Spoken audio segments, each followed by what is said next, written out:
Como uma pessoa vira lenda? O que acontece na vida dos poucos que são elevados à grandeza? É difícil saber.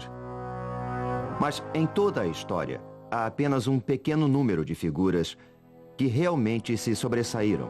E nenhum é tão brilhante quanto Napoleão Bonaparte.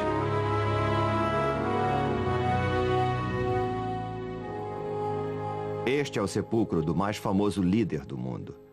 Um dos homens mais interessantes e complexos que já viveram. E uma das pessoas que mais admiro.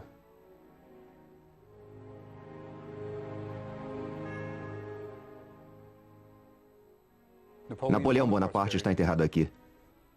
Há mais livros escritos sobre Napoleão do que sobre qualquer outro homem. Mas ninguém fica famoso assim só porque foi um grande general. Ele era um gênio. Interessava-se por tudo. Arte, literatura, matemática. Sabe como são numeradas nossas casas? Números pares de um lado da rua, números ímpares do outro? Foi ideia de Napoleão. Apesar de toda a sua fama, houve um ano misterioso em sua vida sobre o qual não se sabe muita coisa. E foi quando o jovem general se transformou em Napoleão o Grande.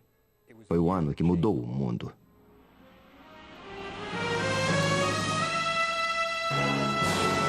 A obsessão de Napoleão. Egito. Nossa história começa há 200 anos, no Egito.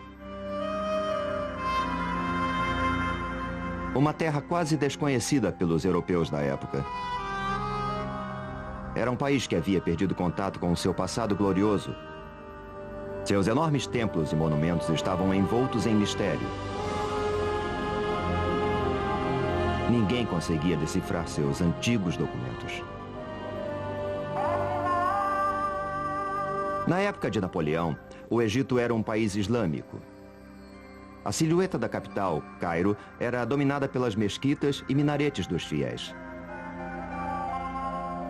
Napoleão só tinha 29 anos e acabara de impressionar o mundo com suas vitórias militares na Itália.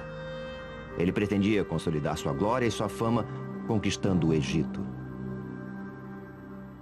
Mas por que o Egito? Bom, a França estava em guerra com a Inglaterra. E ao conquistar o Egito, Napoleão poderia bloquear as rotas de comércio entre a Inglaterra e sua possessão mais valiosa, a Índia. Mas havia outro motivo. Bonaparte ansiava por um novo desafio.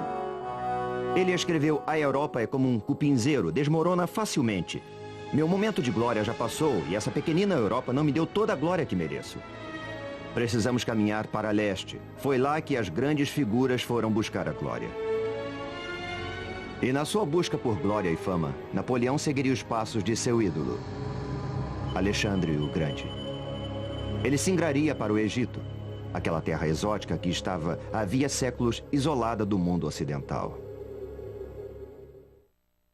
Após semanas no mar, os franceses desembarcaram perto de Alexandria, que era então um porto sonolento, e tomaram a cidade enfrentando a fraca resistência. O Egito não era sequer governado por egípcios. Os guerreiros mamelucos controlavam o país. No século XIII, o sultão do Egito comprou 12.000 jovens escravos vindos das montanhas do Cáucaso, perto da Armênia, chamados de Mamluk ou mamelucos, e os treinou para formarem uma tropa de elite. Os mamelucos logo derrubaram o sultão, e desde então dominavam o Cairo. Em breve, Napoleão iria derrotá-los em combate, mas não seria tão fácil assim. Este é o deserto egípcio. É quente, muito quente. No verão, a temperatura chega a 55 graus centígrados. Hoje, recomenda-se aos turistas para que usem chapéu, roupas leves e bebam 1 litro de água por hora. Napoleão chegou em julho. Seus homens vestiam uniformes pesados de lã e não carregavam garrafas d'água. Por quê? Porque Napoleão era incrivelmente contraditório. Ele esmiuçava todos os detalhes de suas campanhas. Era um grande estrategista, mas quando queria alguma coisa, queria e pronto. E agora ele queria o Cairo, que ficava a 210 quilômetros de distância. E ele resolveu que seu exército iria marchar pelo deserto, sem mapas precisos, com suprimentos inadequados e quase sem água. Napoleão fazia economia com quase tudo, menos com a vida dos seus homens. Ao atravessarem o deserto, o calor era insuportável e as tropas começaram a despir seus uniformes. Enlouquecidos pelo calor e pela falta d'água, muitos soldados largaram para trás suas rações. Quando alguém está morrendo de sede, o que menos importa são biscoitos secos. Durante a marcha sobre o Cairo, a poeira arranhava suas gargantas e a areia queimava seus pés. Para piorar seu sofrimento, eles viam brilhando à distância lagos e poças que, de fato, não estavam lá. Os soldados chamavam essas ilusões de miragens, uma visão falsa. Atormentados pela possibilidade de beber água e descobrir que era uma ilusão, alguns homens perderam a razão e se suicidaram. Os poços que eram realmente encontrados eram esvaziados em questão de minutos. O sargento François registrou: mais de 30 soldados morreram em volta daqueles poços. Quando os soldados finalmente chegaram ao Nilo, debandaram e se atiraram na água. Alguns caíram na água com suas roupas e armas, boiando e nadando durante horas, bebendo quanto podiam. Em seguida, empanturraram-se de melões que encontraram em plantações próximas. Quando atingiram o Cairo, muitos sofriam de disenteria. O exército havia deixado a costa do Egito há 3 semanas e agora se preparava para a batalha. A linha de defesa dos mamelucos ficava a cerca de 1,5 km dos franceses. Atrás deles estavam as grandes pirâmides. À esquerda, as mesquitas brilhavam na silhueta da cidade do Cairo. Às 2 da tarde, no auge do calor do dia, o exército francês se preparou para enfrentar os mamelucos. E os mamelucos não eram cavaleiros comuns. Eram uma força de elite, orgulhosa e destemida. Eles acreditavam que se morressem em combate, iriam diretamente para o paraíso. Suas tumbas eram grandes e elaboradas.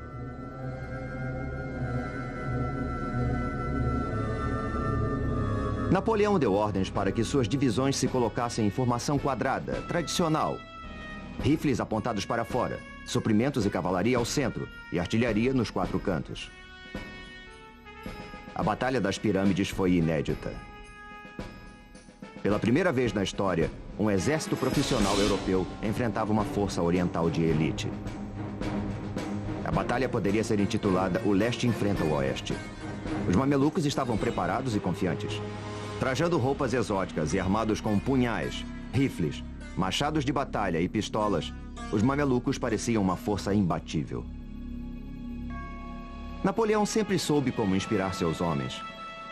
Ele gritou apontando para as pirâmides: "Soldados, 40 séculos nos observam." A cavalaria mameluca lançou-se contra os quadrados franceses. As disciplinadas tropas francesas aguardaram até que os mamelucos chegassem bem perto delas e contra-atacaram com uma rajada devastadora.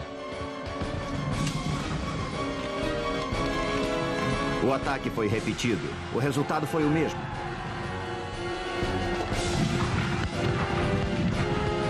Os cadáveres dos mamelucos cobriram o campo de batalha. Os despojos pertencem ao vencedor e os soldados franceses estavam decididos a pilhar.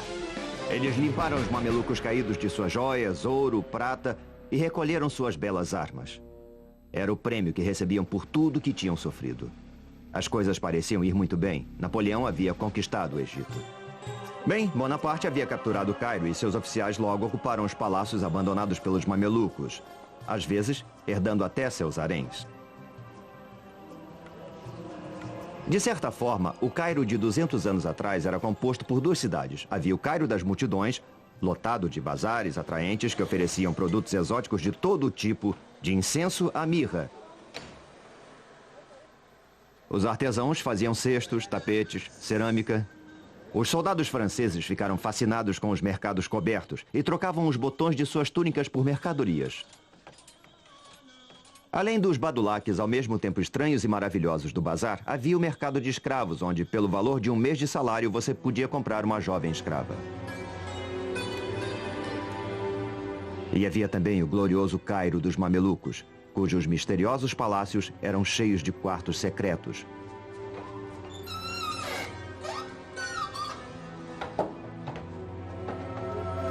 Onde as mulheres enclausuradas no harém observavam através de grades os homens falando e comendo.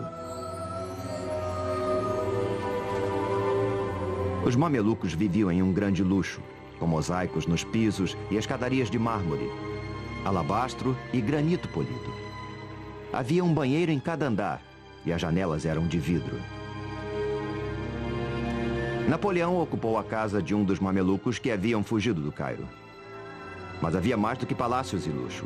Napoleão teve que enfrentar o fato de que os egípcios, pobres ou ricos, eram unidos por uma única coisa: uma devoção total por sua religião, o islamismo. E Bonaparte, que era pragmático, anunciou: eu não sou cristão e meu exército e eu queremos nos converter ao islamismo. Foi uma atitude muito louca. É como se o presidente dos Estados Unidos chegasse ao Cairo e anunciasse que ele e toda a sua comitiva iriam abraçar o Islã. É incrível.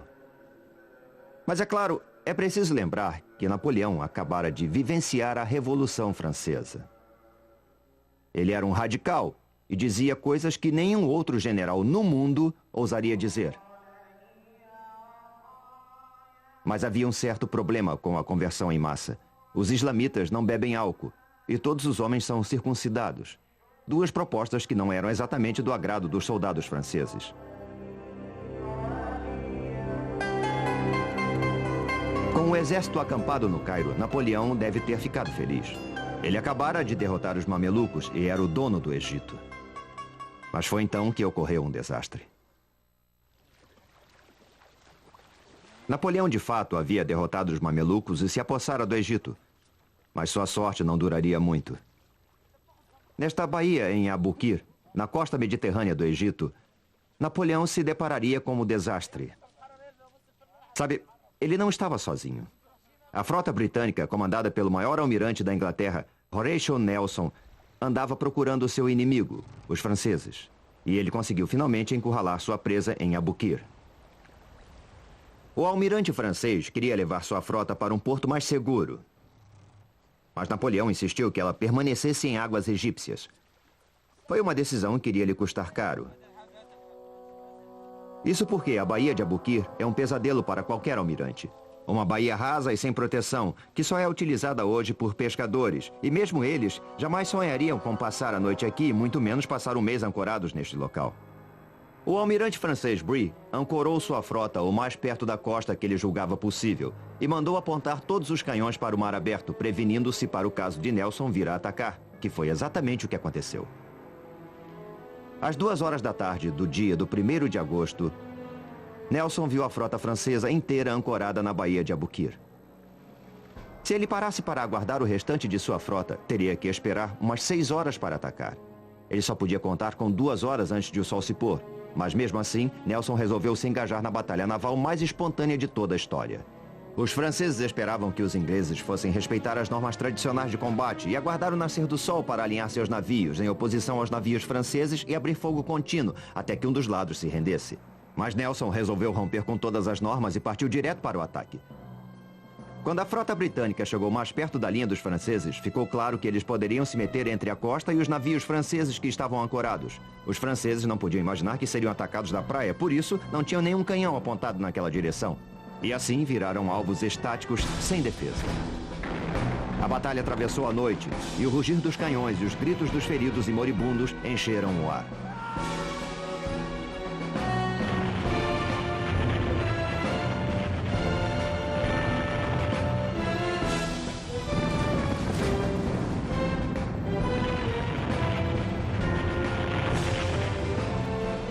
O Orient, que era o maior navio do mundo com 120 canhões, estava prestes a perecer. Estava em fogo e havia sido pintado recentemente, o que fazia com que fosse ainda mais inflamável. Quando o fogo atingiu seus paióis de pólvora, ele explodiu e o estrondo pôde ser ouvido a 80 quilômetros dali. Era o som mais forte que eles já haviam escutado. E os marinheiros de ambos os lados sustaram o combate por 10 minutos. Quando a batalha terminou, Nelson declarou: "Vitória não é uma palavra forte o suficiente para descrever esta cena. Foi a batalha mais decisiva da história naval. Foi a Pearl Harbor de Napoleão." Nelson era estritamente um marinheiro e não tinha intenção de lutar em terra. Ele destruíra os navios de guerra de Napoleão e a partir de então seria difícil para os franceses receber suprimentos ou reforços de tropa da França. Ele comentou secamente: "O exército deles está numa enrascada e não vai conseguir sair dela." E ele zarpou dali, deixando os franceses encalhados no Egito.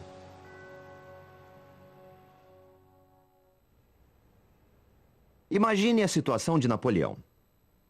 A sua frota havia sido destruída. Ele estava isolado. Não podia mandar vir nem suprimentos nem tropas da França. Era um desastre em termos militares. Mas como ele reagiria a tudo isso?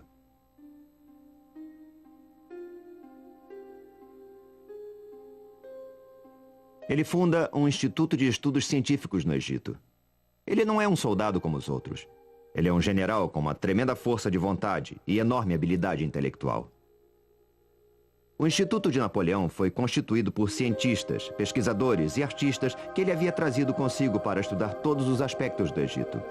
Um dos favoritos era Vivant Denon, o artista que ajudou Napoleão a levar a arte italiana para a França durante a campanha da Itália. Aos 55 anos, Denon era um dos membros mais velhos da campanha do Egito, mas não se importava com as balas zunindo sobre sua cabeça enquanto fazia esboços dos templos. E havia também o general Caffarelli, que comandava o batalhão de engenharia. Ele havia perdido uma perna lutando na Alemanha e andava por todo lado com uma perna de pau. Napoleão gostava de sua animação e levava Caffarelli para onde fosse. Na primeira reunião do Instituto, Napoleão, que era o vice-presidente, sugeriu assuntos para pesquisa, tais como: haverá formas de melhorar o pão? Era o francês falando. Haverá matéria-prima para a pólvora no Egito? Era o soldado falando. Como podemos melhorar o sistema legal do Egito? Era o filósofo falando. Mas os cientistas podiam escolher o que investigar, e mesmo os mais tímidos preferiam explorar as pirâmides a estudar fornos de pão. Fundado o Instituto, Napoleão estava agora pronto para visitar as pirâmides. E certamente mostraram a ele uma múmia, como fazem com todos os turistas. Quando Bonaparte visitou as pirâmides, ele deve ter se impressionado. A Grande Pirâmide era 2 vezes mais alta que o mais alto prédio da França. Até a construção da Torre Eiffel, ela era a construção mais alta do mundo. Napoleão mandou que alguns de seus soldados escalassem a Grande Pirâmide, mas ele ficou na base. Com sua ativa mente matemática, ele calculou de cabeça que as pedras contidas nas 3 grandes pirâmides seriam suficientes para erguer um muro de 1 metro de espessura e 3 de altura, cercando toda a França. Enquanto Napoleão sonhava em construir um império oriental, seus problemas se avolumavam em Paris. Estava para estourar um escândalo que o atormentaria pelo resto de sua vida.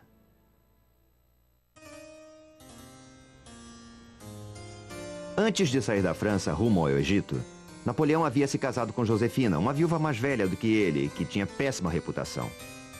Logo que ele chegou ao Egito, Josefina começou a confirmar sua reputação de gastadeira e boa vida.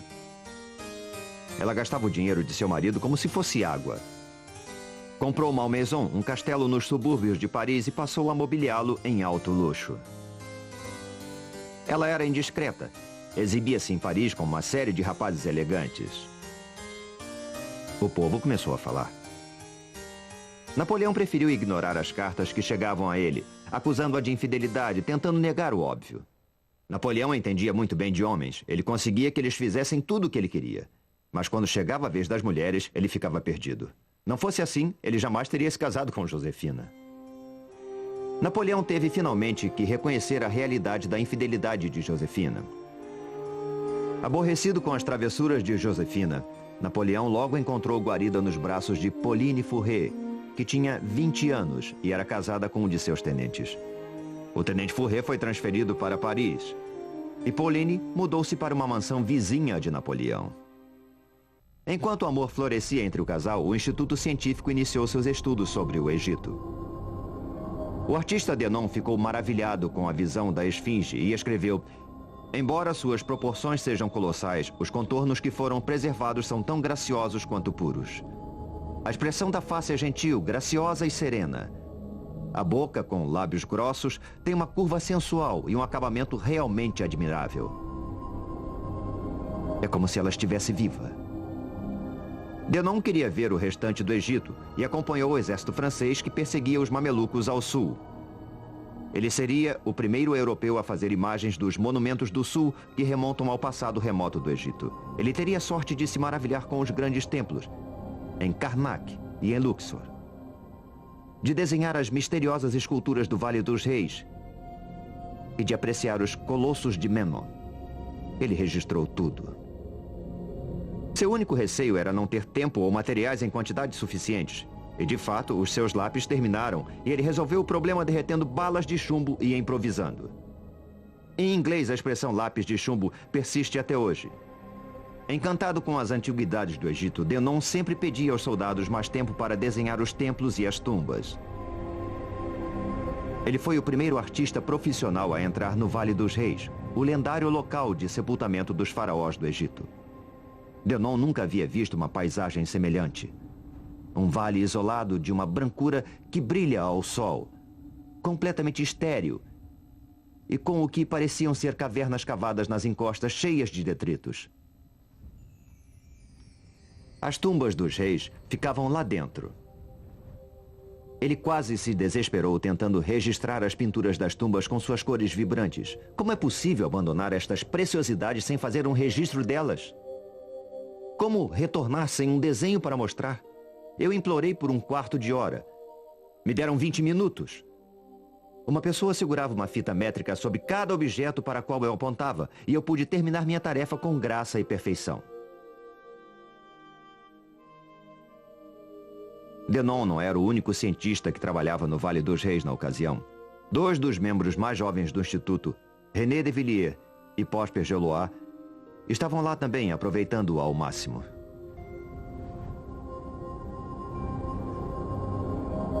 Quando os faraós começaram a ser enterrados aqui, as pirâmides já tinham 1000 anos de idade. Eram monumentos muito antigos. Por isso, os reis do Egito escolheram um local sob uma pirâmide natural, para que ela velasse por suas tumbas.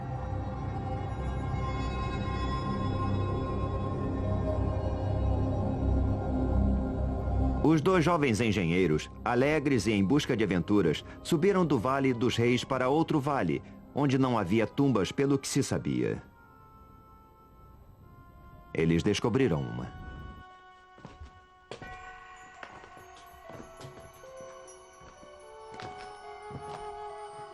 Depois de se espremer por passagens descendentes, eles chegaram a um canal profundo, projetado para proteger a tumba da água, caso chovesse, o que era raro. E lá eles se depararam com o dono da tumba. Mas eles não sabiam quem era ele. Ainda decorreriam 20 anos antes que se pudesse decifrar os hieróglifos e ler os nomes. Nossos jovens amigos haviam descoberto a tumba de Amenhotep III, um dos maiores reis do Egito. Foi ele quem ergueu alguns dos mais importantes monumentos do Egito. Eles tão pouco sabiam que Amenhotep reinou por 28 anos. Tempo bastante para construir uma enorme tumba. Eles exploraram os salões cheios de pilastras. Salas laterais cheias de mistério e pinturas mágicas nas paredes. Chegaram, por fim, à câmara fúnebre, onde encontraram o sarcófago violado. Mas Amenhotep não estava lá. Ladrões de tumbas do passado já haviam estado ali há milhares de anos. 2 séculos de pesquisa se seguiram aos 2 jovens cientistas. Os pesquisadores iriam descobrir tesouros incríveis no Vale dos Reis, múmias de faraós, o ouro de Tutankhamon. Mas Napoleão não chegaria a ver o vale. Uma revolta irrompera no Cairo, e ele lutava por sua vida.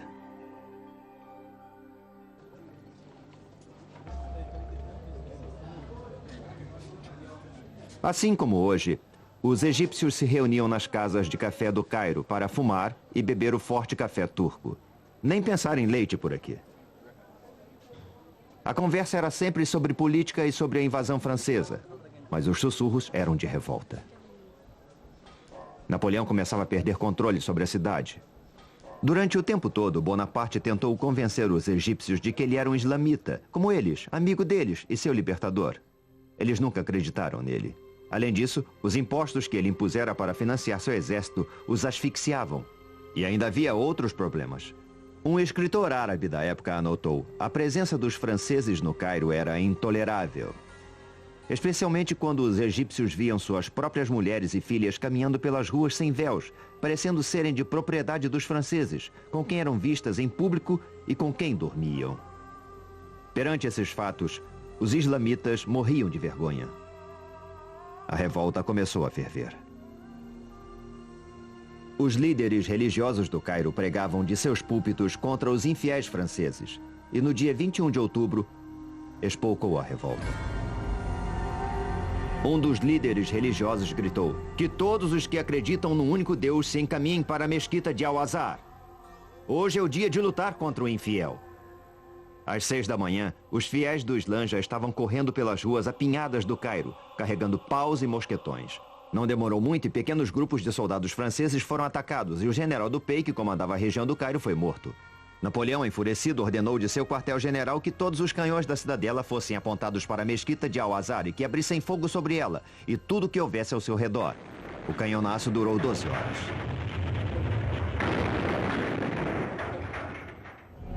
Um árabe relembrou: o bombardeio foi tão terrível que as pessoas corriam para as ruas e se escondiam em buracos. Finalmente, os egípcios escondidos na mesquita se entregaram. As cicatrizes do bombardeio podem ser vistas até hoje. Mas foi nesse episódio que Napoleão realmente se excedeu. Seus soldados entraram a cavalo na mesquita. Isso é insuportável. Você não entra numa mesquita nem de sapatos. Nenhum islamita permitiria isso. Assim como a revolta do Cairo terminou, acabaram-se também todas as chances de Napoleão vir a ter qualquer apoio islamita. Quando os cheques procuraram Napoleão no dia seguinte, ele se dispôs a perdoá-los. Ele até encomendou um quadro onde aparecia perdoando os líderes da revolta. Eu sei que muitos de vocês foram fracos, mas prefiro acreditar que nenhum de vocês seja culpado. Mas quando os cheques saíram, Napoleão ordenou que todos os que haviam participado da revolta fossem presos e levados para o quartel-general do exército na cidadela.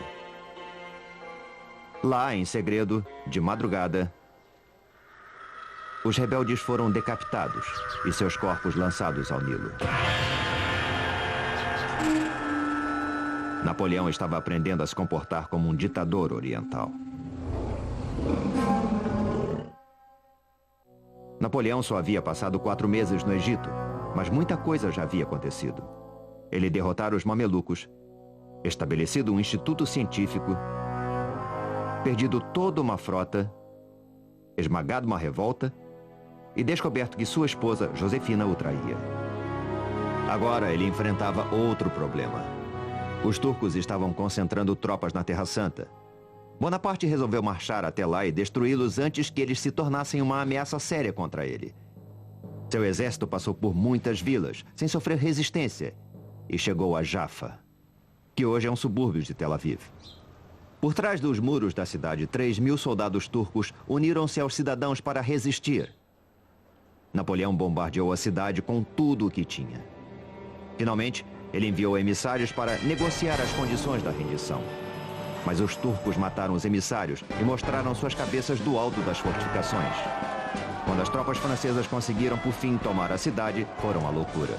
Napoleão anotou em seu diário: a fúria dos soldados estava no seu auge. Todos foram mortos na espada. Ao ser saqueada, a cidade experimentou os horrores de ser arrasada. O massacre foi terrível. Os soldados viraram animais, enfiando baionetas em velhos e bebês, estuprando meninas ainda presas aos braços dos cadáveres de suas mães, enquanto o ar se enchia com os gritos de piedade dos doentes e dos velhos. Mas isso foi só o princípio. Nem sempre esta praia foi cena de diversão familiar ou de natação. Quando Napoleão esteve aqui, 3.000 soldados turcos, aos quais os oficiais de Bonaparte haviam garantido tratamento de prisioneiros de guerra, renderam-se. Quando Napoleão viu seus oficiais retornando com milhares de prisioneiros, perguntou: o que vou fazer com eles? Escoltar os prisioneiros de volta ao Cairo mobilizaria um número enorme de soldados. Absorvê-los no exército seria muito difícil. Alimentá-los? Impossível. Libertá-los? Impensável. Aconteceu uma coisa terrível aqui há 200 anos. Napoleão mandou matar 3.000 prisioneiros turcos. Eles foram ordenados a marchar até a praia e os franceses abriram fogo. O mar ficou logo vermelho com tanto sangue. E os soldados receberam ordens para usar baionetas, para economizar munição. Um massacre assim jamais ocorreria na Europa. Mas Napoleão não estava na Europa. Ele estava se comportando como um déspota oriental. E sabe, foram precisos 3 dias para matar todos aqueles prisioneiros turcos. E até mesmo os turcos que nadaram para ilhotas distantes foram caçados e mortos à baioneta para economizar balas. Napoleão precisava de toda a munição que ainda tinha. Seus problemas estavam apenas começando.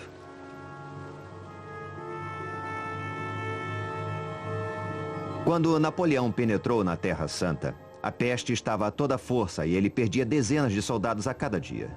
Para minorar o sofrimento de suas tropas, Napoleão abriu um hospital em Jaffa, que ficou logo atulhado de vítimas. Todos estavam aterrorizados com a peste. A doença vinha havia séculos dizimando países inteiros. Ela parecia não ter origem e ninguém sabia o que a causava. O que as pessoas sabiam era que ela levava a uma morte horrível, começando com uma febre e feridas enormes que cobriam todo o corpo. A febre aumentava, a língua inchava e a pessoa tinha uma sede insuportável.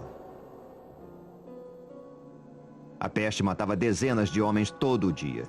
Pior do que a perda dos soldados, a peste estava desmoralizando o exército de Napoleão.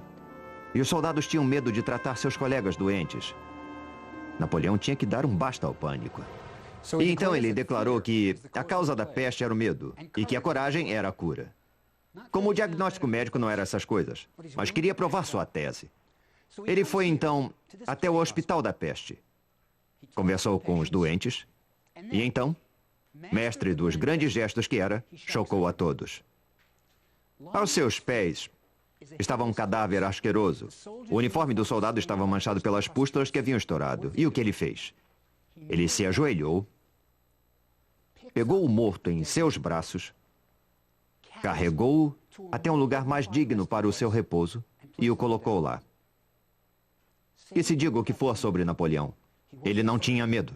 Por isso, seus exércitos faziam o que ele quisesse.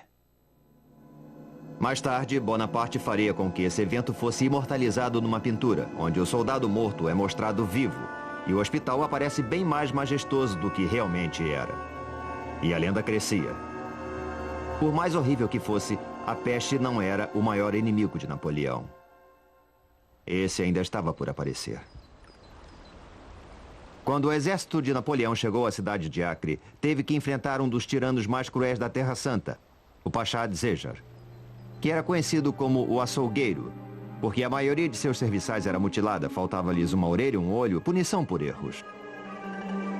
O forte do Pachá, que defendia a cidade de Acre, tinha uma posição privilegiada, com apenas um dos seus lados pesadamente fortificado, virado para a terra. Isso foi um aspecto crucial na batalha que se seguiria. Porque, veja, há apenas 2 táticas básicas quando o inimigo está protegido por um forte. A, acampar em torno do forte e esperar que o inimigo morra de fome. E B, assaltar o forte. Mas Napoleão não poderia matar o Pachá de fome, porque a frota inglesa, também sua inimiga, navegava até o forte e supria Zejar com todas as provisões que necessitasse. Só restava o plano B, assaltar o forte. Mas isso também tinha lá seus problemas. O forte era muito bem protegido e armado com alguns dos maiores e melhores canhões de todo o Oriente Médio. Napoleão havia perdido toda a sua artilharia pesada quando a sua frota foi afundada pelos ingleses. E atacar um forte tão bem armado, sem armas pesadas, seria um suicídio militar. Qualquer outro general teria desistido. E o que fez Napoleão? Ele atacou o forte. Como eu já disse, ele só tinha 29 anos e nunca havia perdido uma grande batalha. Mas o assalto seria extremamente difícil. Os ingleses haviam assestado canhões numa pequena ilha perto da costa para proteger a área mais vulnerável do forte, o portão principal da cidade. O auxiliar capenga de Napoleão, Caffarelli, percebeu logo que eles deveriam atacar o lado do forte oposto aos canhões ingleses. E ele decidiu atacar uma torre de canto. Se ela fosse rompida, os franceses poderiam entrar de assalto no forte. Mas, para chegar a ela, eles teriam que cruzar um fosso. Caffarelli supervisionava a operação, claudicando. Os franceses estavam acampados a uns 500 metros do fosso e um engenheiro foi enviado para reconhecer o terreno, mas foi morto por um franco-atirador, e Napoleão não conseguiu saber detalhes da profundidade nem da topografia do fosso. De onde estavam, só podiam ver um declive suave, descendo para o fosso. Quando o exército atacou, ficou claro que o declive terminava de forma abrupta. E à frente havia uma queda livre de cerca de 6 metros. Os franceses tentaram desesperadamente construir escadas para descer ao fundo do fosso e subir do outro lado. Mas isso era impossível, porque os homens de Dzéjar atiravam neles e o fosso virou uma armadilha mortal.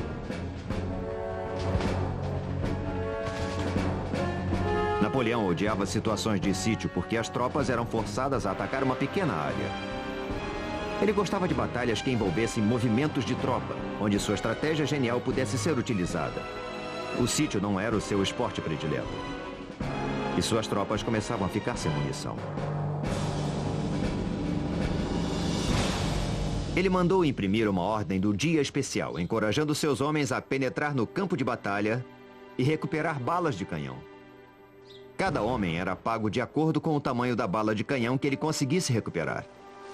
Alguns soldados com espírito empreendedor construíram uma fortificação falsa na praia, na esperança de que o Pachá ou os ingleses atirassem nela com seus grandes canhões, porque era mais fácil cavar as balas enterradas na areia e eles recebiam o dobro pelas balas grandes. O dinheiro extra era muito bem-vindo, pois havia meses que eles não recebiam seus soldos. Apesar de todos os esforços de Napoleão, a cidade de Acre não caía e chegou a notícia de que mais tropas turcas estavam se preparando para invadir o Egito. Napoleão teve que desmontar sua tenda e escapar na escuridão da noite. Ele acabara de sofrer sua primeira grande derrota em combate. Mas se você lesse a mensagem que ele enviou ao Cairo, jamais saberia disso. Arrasei o palácio de Dzéjar e as fortificações de Acre. Bombardeei a cidade com tal intensidade que não sobrou pedra sobre pedra. Exemplo perfeito de redução de perdas.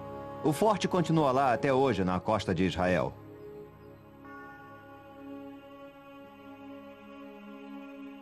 Mas ele não podia esconder as baixas. O auxiliar predileto de Napoleão, o Caffarelli, de uma perna só, teve o braço esmagado por uma bala de canhão e morreu 18 dias depois. Ele está enterrado aqui. Enquanto a tropa marchava de volta ao Cairo, Napoleão matutava sobre decisões muito difíceis. Ele teve que abandonar muitos de seus homens cujos ferimentos impediam sua remoção. Os feridos que suportavam a viagem eram transportados em cavalos e camelos. Mas os canhões de campanha também tinham que ser puxados pelos animais e Napoleão não os tinha em número suficiente. Quando chegaram à cidade de Tantura, 22 canhões foram jogados ao mar, liberando mais cavalos e camelos para carregar os feridos. Um cirurgião chamado Larrey inventou uma ambulância sobre um cavalo. Napoleão caminhava. Quando a tropa atravessou Jaffa, onde os soldados turcos haviam sido massacrados, Napoleão teve que tomar mais uma decisão difícil. Os soldados do Hospital da Peste estavam doentes demais para serem removidos e os turcos estavam se aproximando. O pitoresco mosteiro armênio que abrigou tanto sofrimento está hoje em péssimo estado. De pé aqui, eu posso imaginar os gritos delirantes dos homens que aguardavam a morte. E foi nestes quartos que se desenrolou uma trama moral há 200 anos. Napoleão ordenou que os franceses que sofriam da peste fossem envenenados para não deixá-los serem torturados pelos homens de Dzéjar. O veneno foi ministrado pelo farmacêutico-chefe do exército que deliberadamente deu a cada paciente uma dose muito pequena, por isso alguns sobreviveram para contar a história. Tempos depois, Napoleão insistiu que o veneno havia sido colocado na cabeceira de cada paciente, para que eles o tomassem voluntariamente para morrer em vez de cair nas mãos do inimigo. Quando o exército se aproximava do Cairo, Napoleão ordenou uma parada. Ele tinha um plano. Os feridos foram deixados em povoados fora da cidade. Os saudáveis entraram em formação e, com as bandeiras capturadas à frente e a banda tocando a toda altura, o exército entrou triunfal no Cairo, pela Bab el-Nasser, o Portão da Vitória. Ele não só entrou pelo Portão da Vitória, como renomeou suas torres com nomes de seus compatriotas. Ainda é possível ver as inscrições. Napoleão era um herói, ou pelo menos, Era essa a sua versão dos fatos. Ele sabia que a campanha do Egito estava perdida. Mas ele mesmo estava longe do fim. Napoleão compreendeu que a campanha do Egito estava perdida. Ele havia sido completamente derrotado em Acre. Perdia centenas de homens a cada dia por causa da peste e não tinha como obter reforços. Bom, se ele não tinha chegado à glória no Egito, talvez chegasse na Europa. Ele mandou chamar o seu subordinado direto, o general Kleber, ao forte em Roseta. Mas Napoleão não pretendia estar presente ao encontro. Quando Kleber chegou ao forte, Napoleão já estava a quilômetros de distância, na costa de Alexandria, a bordo de um navio. Ele iria abandonar o Egito para sempre. Ele não disse nada a Pauline, sua amante. Não contou ao exército. Não disse nada nem ao seu subordinado direto, general Kleber. Eu acho que ele não queria ficar frente a frente com Kleber. Ao invés disso, ele deixou um pacote que continha uma carta. Essa carta revela muito sobre o caráter de Napoleão. Aqui ele diz que notícias que recebera da Europa haviam forçado sua ida à França. E aqui embaixo ele diz: eu sofro ao ter que deixar meus soldados de quem tanto gosto, mas vai ser uma separação temporária. Boa sorte. Pobre Kleber. Passou a chefiar um exército dizimado pela peste, sem esperança de receber reforços. E ainda mais. Napoleão ordena que os impostos sejam cobrados e que prossigam as vitórias militares. Napoleão conseguira de novo. Ele deu uma aparência positiva ao seu próprio desastre militar. E o truque funcionou. Bonaparte voltou a Paris, não como um general derrotado que abandonara um exército dizimado. Ele voltou como um herói. Ele mandou que fossem cunhadas medalhas que o mostravam como libertador do Egito. E passou a comemorar vitórias que nunca existiram. Numa das medalhas, ele aparecia entrando no Egito como um imperador romano, numa carruagem puxada por 2 camelos. Bobagem total. Ele perdera a metade de seu exército, mas todo mundo acreditava na versão dele. Em poucas semanas, ele governava a França. Os seus sonhos de glória mudaram o rumo de muitas vidas. O general que ele deixou no comando, Kleber, foi assassinado no Cairo, menos de um ano depois. O exército continuou a ser dizimado pela peste e finalmente se rendeu aos ingleses em 1801. Os sobreviventes se sentiam felizes apenas por não terem perdido a vida. E os cientistas?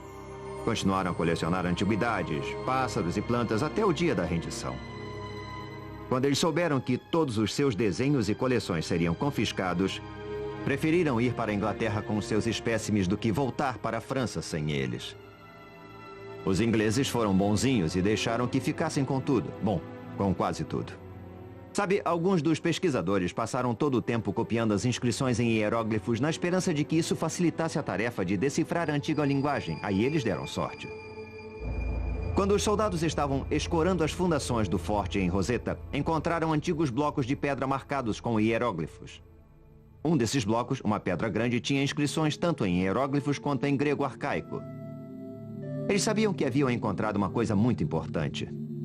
Os ingleses não deixaram que os franceses ficassem com a pedra de Roseta e a levaram para a Inglaterra, onde está até hoje no Museu Britânico. 20 anos depois, um estudioso francês chamado Champollion, examinando a pedra de Roseta, conseguiu decifrar o código e ler os hieróglifos pela primeira vez em 2000 anos. E fica claro que os hieróglifos foram decifrados em decorrência da paixão de Napoleão pela glória. Foi o início da egiptologia moderna que talvez seja o maior legado de Napoleão. E Napoleão? Bem, se você se lembra das aulas de história, ele acabou se coroando imperador. Mas no fim, sua impaciência e autoconfiança acabaram com ele. Assim como na campanha do Egito, Bonaparte invadiu a Rússia sem ter se preparado para o clima. Nesse caso, temperaturas de inverno que congelavam. Ele perdeu mais de 250 mil homens. Foi no Egito que Napoleão provou o poder absoluto pela primeira vez. À sombra das pirâmides, ele entendeu que podia inspirar homens a realizar tarefas quase que sobre-humanas. Foi no Egito que um jovem general chamado Bonaparte transformou-se em Napoleão o Grande. Depois de sua derrota final em Waterloo, Napoleão morreu no exílio, mas sempre quis ser enterrado na França. 20 anos depois, ele finalmente teve o seu desejo realizado. Quando seu corpo foi trazido de volta a Paris, era inverno. A temperatura estava abaixo de zero. O corpo de Napoleão atravessou as ruas numa carruagem dourada, em forma de templo, decorada nas cores púrpura e ouro. Velhos soldados, veteranos de Waterloo e das campanhas da Rússia e do Egito, se alinharam nas ruas, trajando uniformes velhos, que já não serviam para eles, para saudar seu imperador pela última vez. Foram distribuídas 36 mil entradas para o funeral. Mas a lenda era tão forte que houve mais de 250 mil pedidos. Apesar de suas falhas, Napoleão Bonaparte foi um grande homem. Um visionário que não respeitava limites, e seus homens se orgulhavam de terem participado de suas visões. E lá está ele, sob o grande domo. E o seu epitáfio: que ele descanse sob o domo. É um capacete digno da cabeça de um gigante. Versão brasileira Sincrovídeo.